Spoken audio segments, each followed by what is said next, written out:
तो गाइज़ आज हम करने वाले हैं क्ले आर्ट। ये टेडी मेरे भाई ने बनाया था मेरी क्ले को चुरा कर। पहले मेरे को वेस्ट क्ले दिखी और फिर ये दिखा तो मेरा गुस्सा ख़त्म हो गया उसको देखकर। शुरू करते हैं आज की वीडियो।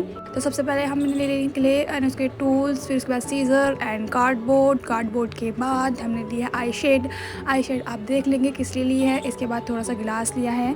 अब चलते हैं, शुरू करते हैं। सबसे पहले मैंने अपना कार्डबोर्ड ले लिया है, इस पर सारा काम होगा। अब आप देखते रहिएगा मेरी पूरी वीडियो, लाइक कमेंट करिएगा एंड सब्सक्राइब ज़रूर करिएगा और मुझे प्लीज़ बताते रहा करिएगा कि मैं आगे क्या बनाऊँ।